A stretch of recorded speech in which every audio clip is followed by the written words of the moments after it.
From a pure tactical standpoint, Osaka employed her heavy flat serves to set up short rallies and immediately looked to seize control of baseline exchanges. Her inside-out forehand found seams early while her slice backhand stayed low and forced Cîrstea to generate her own pace, which she did with grit and experience. However, Cîrstea's ability to neutralize with angled backhands and sudden changes of direction was the key to her winning the second set. The Romanian mixed deep court positioning with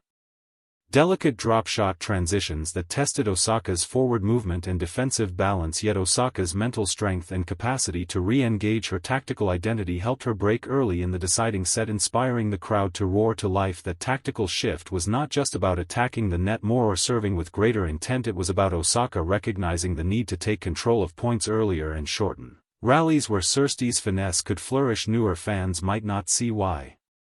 self-motivation cues matter, but in high-caliber tennis those cries of "come on" are part of many players' repertoire to maintain adrenaline and focus. Yet here there was a question of timing and impact on the opponent, which we unpack next. During the decisive third set there were repeated audible exclamations from Osaka between Cîrstea's serves, primarily "come on," which to some fans sounded like a natural player instinct to self-motivate, but to others, including her opponent, crossed an invisible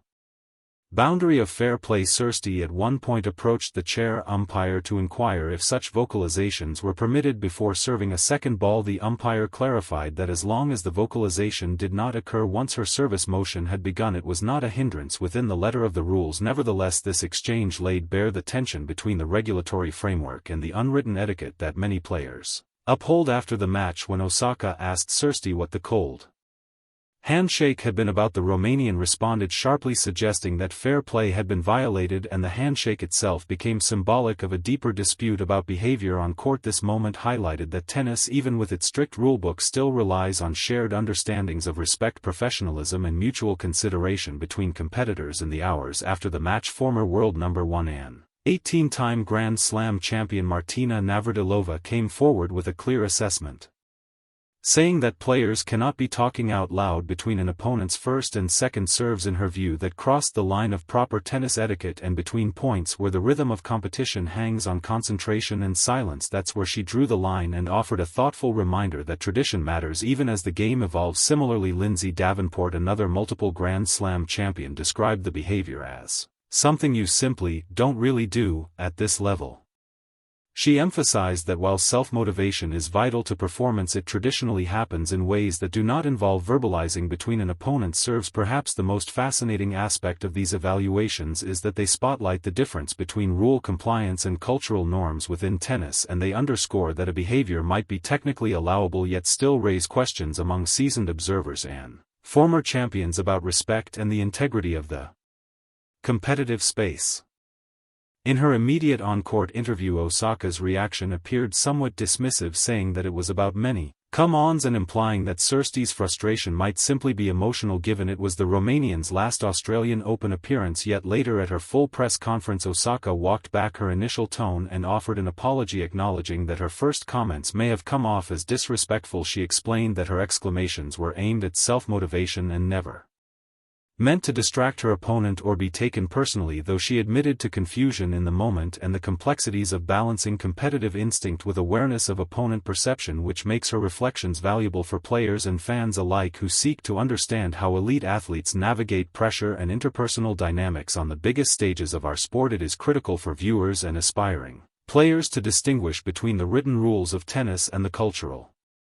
customs that make the sport unique in its emphasis on courtesy, respect and self-regulation. The rulebook allows communication to oneself as long as it does not hinder an opponent during their service motion, yet veteran players and commentators will remind us that silence and composed focus during key moments is part of what elevates tennis to the highest professional level. This distinction between rule compliance and etiquette raises thoughtful questions about how the sport evolves and how players adapt their personal expression while respecting tradition. This incident may well prompt discussion among coaches, officials and upcoming pros about how best to balance emotional drive with the harmony and respect that tennis audiences cherish from a tactical lens. This controversy arguably did not dictate the outcome, but it certainly influenced momentum and mental resilience on both sides. Osaka's ability to regroup after losing a set and to manage her energy and shot selection under Pressure shows why she has 4 Grand Slam titles and why she remains a formidable force this year, while Cîrstea's performance reflects the tactical wisdom of a veteran using placement patience and court awareness to challenge a powerful opponent. This dynamic clash of styles plus the added emotional layer makes this match a case study for players and analysts alike about maintaining composure, aggression and strategic clarity, all under the intense scrutiny of a Grand Slam audience looking ahead.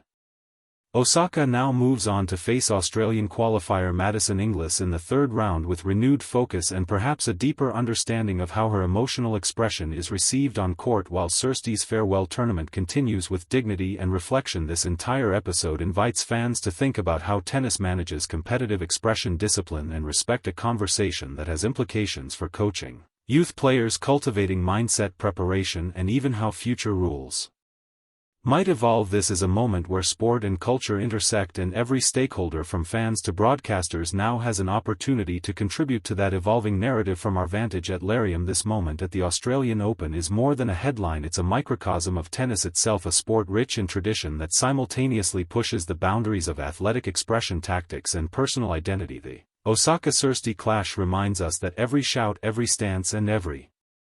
handshake can carry meaning beyond the numbers on the scoreboard, and as a fan I personally believe that while passion fuels great tennis, it must be balanced with respect for the opponent, the court and the unwritten codes that make our sport special. Hashtags for this storyline include hashtag Australian Open 2026, hashtag Naomi Osaka, hashtag Sorana Cîrstea, hashtag tennis etiquette, hashtag Navratilova, hashtag match analysis, hashtag Grand Slam drama, hashtag tennis tactics. Fans and followers should stay tuned as this story continues to unfold at Melbourne Park,